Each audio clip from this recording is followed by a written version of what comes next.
안녕하세요. 캔들피그와 김하백의 나불대화 시간입니다. 얼마 전 중국의 헝다그룹 사태가 터질 때만 해도 미국의 연준 의장은 헝다 문제는 중국에 한정되고 미국으로 번질 가능성은 크지 않다고 이야기를 했었는데요. 그런데 불과 며칠 전 미 연준에서는 헝다가 파산하면 그 여파가 미국은 물론이고 글로벌 시장으로 확대될 위험성이 크다고 그렇게 말을 뒤집었죠.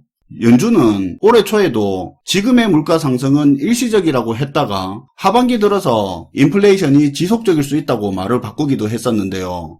사실 그 말을 곧이곧대로 믿지도 않았지만 그래도 딴 나라도 아닌 미국의 중앙은행격인 연준의 방향성 없는 이런 행동은 시장 불안정만 키우고 결코 바람직하지는 않은 것 같습니다. 어쨌거나 헝다 사태가 중국만의 문제로 끝나지 않을 수도 있다는 걸 연준이 말을 한 건데요. 헝다그룹은 중국 최대 부동산 개발업체로 부동산 거품을 빼겠다는 중국 정부의 규제로 인해서 심각한 위기에 처한 그런 회사죠. 헝다가 무너지면 돈을 빌려준 금융권, 자재납품 회사 등등이 연쇄적으로 무너진다고 해서 문제가 됐었죠. 그리고 이 문제는 단순 헝다만의 문제가 아니라 중국의 다른 부동산 개발사들 역시도 이런 문제가 불거질 수 있다고 말이 나오고 있습니다.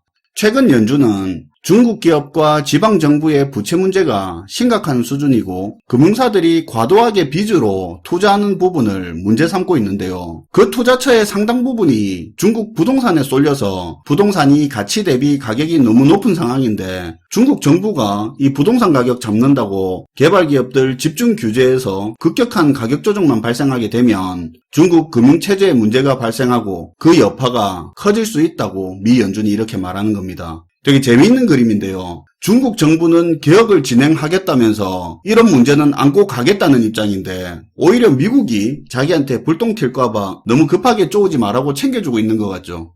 아무튼 지난 미국의 서브프라임 사태도 그렇고 중국의 헝다 사태도 그렇고 이 부동산이라는 자산에서 시작된 경제 문제가 잦아지고 있는 추세인데요. 우리나라 부동산 문제는 우리가 피부로 느끼고 우리가 워낙 잘 알고 있는 반면에 문제가 터지면 파장이 엄청날 중국은 어떤지 관심은 없는 편이죠. 중국도 집값 올라서 난리라던데 정도로 알고 있는 분도 많을 텐데요. 그래서 오늘은 중국 부동산이 가지고 있는 이 문제에 대해서 이야기를 해볼 텐데 우리랑 어떤 부분이 같은지 다른지 비교해보면서 들으면 좋을 것 같습니다. 반갑습니다. 김하백님.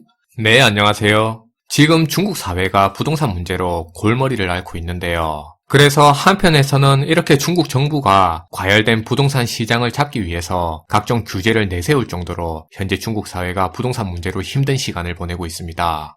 사실 우리나라 같은 경우도 부동산 가격이 너무 많이 오르다 보니까 부동산 시장에 과열된 측면에서만 보면 최근 중국 사회랑 비슷한 현상을 겪고 있다고 볼 수 있는데요. 근데 조금 더 세부적으로 보면 중국은 우리나라하고는 또 다르게 다른 문제가 드러나고 있다고 볼 수 있습니다. 그래서 오늘은 최근 중국의 부동산 시장에서 나타나고 있는 여러 가지 위험 요인에 대해서 한번 소개해보는 시간을 가져볼 텐데요. 화면의 자료에서도 볼 수 있는 것처럼 사실 이 부동산 시장이라는 부분이 중국의 전체 경제 성장에 있어서도 그 영향력이 굉장히 큰 부분이다 보니까 더욱 중요한 문제가 될 수 있는 거죠. 중국 경제에서 부동산이 차지하고 있는 비중이 상당히 크다는 것 정도는 자주 듣죠.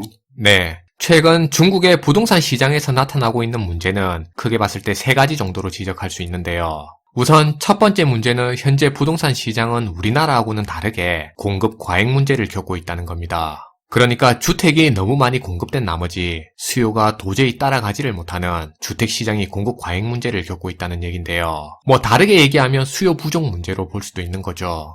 그래서 벌써부터 지방 지역을 중심으로 집을 구매해서 매입할 사람도 없고 들어가서 살 사람마저도 없는 그런 수요 부족 현상이 나타나고 있는 겁니다. 그런데도 현실은 아직도 매년 평균적으로 1,500만 채가 넘는 집들이 계속 공급되고 있다는 점인데요.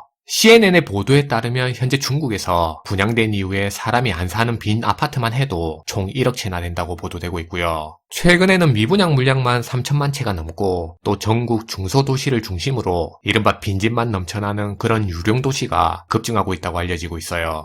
중국 지방 도시에 수요도 없는데 덩그러니 아파트 단지만 들어서서 유령도시니 뭐니 하는 건 자주 들었는데 최근에는 대도시도 공실률이 많이 늘었다고 하더라고요. 네, 비율적으로 많이 늘어나고 있습니다. 그럼 의문이 들 수밖에 없는 게 이렇게 공급이 차고 넘치는데 왜 그리 중국에서 집값이 비싸다고 난리가 났냐는 거죠. 네, 그런 생각이 들 수 있죠. 두 번째 문제가 바로 그 부분하고 연결되는데요. 재밌는 게 이렇게 중국의 부동산 시장에 주택 공급이 넘치는 그런 공급 과잉 상태인데도 불구하고 지금 주택 가격이 너무 높게 유지되는 게, 그러니까 우리가 알고 있는 상식은 수요가 줄면 가격이 낮아지는 게 정상인데, 근데 중국 사회에서의 부동산 가격은 이렇게 낮아지는 게 아니라는 게 너무 사회적으로 깊숙이 자리 잡고 있다 보니까 그냥 계속 오르기만 하는 거죠. 다주택자들은 집을 비워놓을지언정 어차피 집값은 오를 거기 때문에 낮은 가격에 팔지 않고, 부동산 개발업체, 금융사, 투자자들 역시도 자신들이 계획한 수익을 다 챙기는 바탕으로 집의 가격을 책정하고 분양하다 보니까 실제 시장에서 수요가 줄어도 가격은 올라가는 과열 현상이 펼쳐지고 있는 겁니다. 그렇게 그 논리가 계속 반복되면서 집값은 끝없이 올라갔던 거고요. 이런 거 어떻게 보면 조금 비슷할 수도 있겠는데요. 오래 걸리더라도 새 집 지으면 어떻게든 다 판다는 그런 생각이 자리 잡고 있잖아요. 네, 초기 분양 물건은 다 그렇게 생각하죠.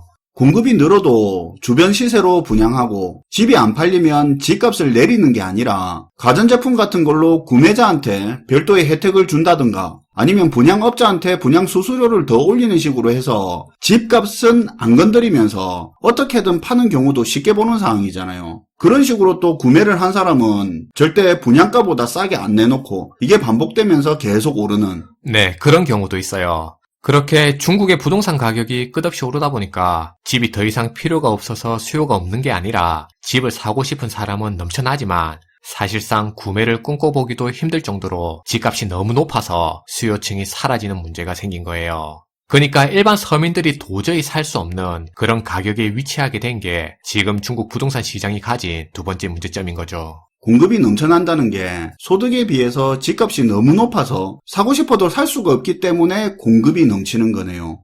이게 어떻게 보면 이해를 쉽게 하기 위해서 극단적으로 과장해서 좀 말하자면 예를 들어 강남에 30평대 아파트 50만 세대가 공급이 되면 집이 흔해지니까 집값이 낮아져야 되는데, 근데 전부 지금 시세대로 수십억에 분양해버리면서 사람들이 못 사니까 수요 부족 공급 과잉이 돼버리는 거네요. 네, 조금 극단적이긴 한데 그렇게 이해해 볼 수도 있는 거죠. 화면에 그래프를 보시면 지금 중국의 집값이 다른 주요국들에 비해서 얼마나 비싼지 그 실태를 쉽게 확인할 수 있는데요. PIR이라고 가구가 벌어들이는 그 소득에 비해서 그 나라의 주택 가격이 어느 정도나 되는지를 보여주고 있는 그래프인데, 쉽게 예를 들어 지금 중국처럼 PIR이 28이라는 말은 28년 동안 소득을 한 푼도 쓰지 않고 그대로 다 모아야지 집을 살 수 있다는 의미가 되는 거죠. 이게 사실 평균으로 했으니까 그나마 28이지, 선전시의 아파트 같은 경우는 이미 주민 평균 연봉의 57배에 달하는 상황이고요. 베이징시 역시도 이미 55배를 넘어선 상황이라고 그렇게 알려지고 있습니다.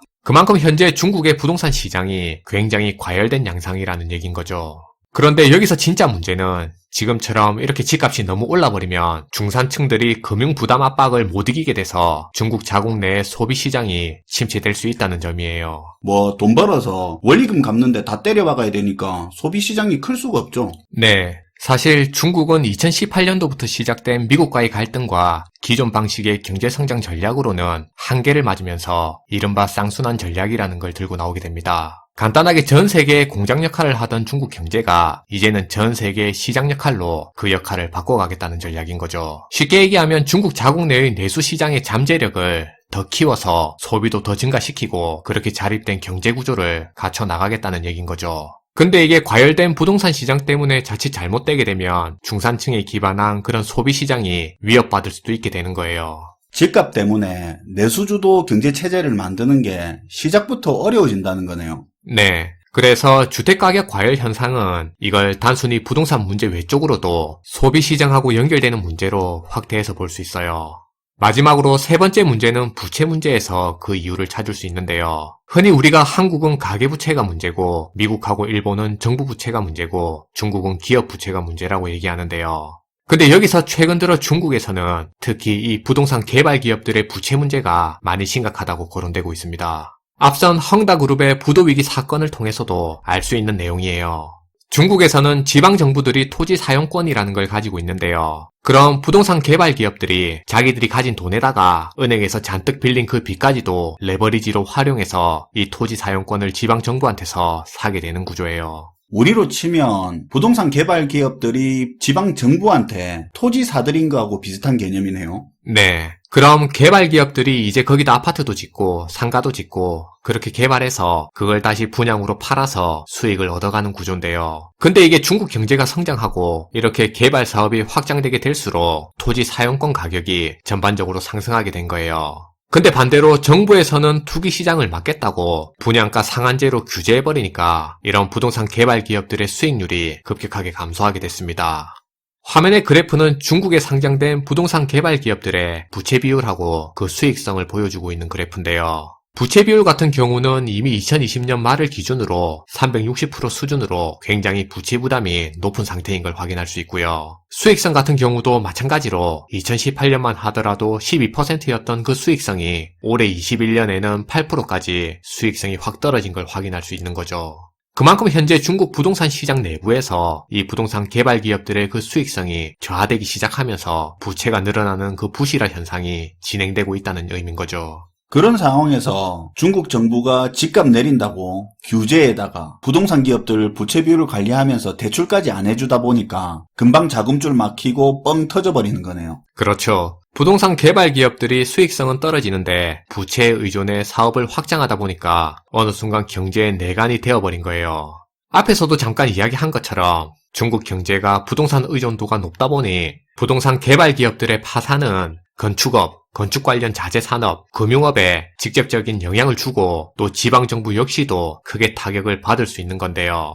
지방정부는 토지 사용권 판매라든지 세금 등의 부동산 관련 수입으로 공공예산의 절반가량을 충당하는데 근데 만약에 개발 기업들이 무너지면 그 수입이 급감하고 안 그래도 지방정부 부채 문제도 심각한데 엎친 데 덮친 격의 상황이 발생할 수 있는 거예요. 문제는 헝다 문제 같은 게 이게 사실 헝다로 끝날 문제가 아니라 전반적으로 중국 부동산 개발 기업들이 공통적으로 다 안고 있는 그런 문제라는 게 더 위험하게 작용할 수 있는 거죠. 네, 오늘도 잘 들었습니다, 김하백님. 네, 감사합니다. 오늘은 중국 부동산에 어떤 문제가 있는지 살펴봤는데요. 어떤 부분에서는 우리랑 비슷하다는 생각도 들고 또 어떤 부분에서는 대전제가 다르다는 생각도 드는데요. 어쨌거나 중국 당국은 부동산 문제가 더 심해지면 해결 불가라고 보고 피해를 감수하고서라도 하나하나씩 고름을 터뜨려갈 작정이고요. 그걸 지켜보는 세계는 제대로 컨트롤 못하면서 고름 터뜨리다 혹시라도 폭탄 뇌관을 건드릴까봐 걱정을 하고 있죠. 터지면 중국이 타격이 제일 크겠지만 금융으로 엮인 세계가 같이 받는 타격도 결코 무시하지 못하니까 말이죠. 시청해주셔서 감사하고요. 지금까지 나불대화 시간이었습니다.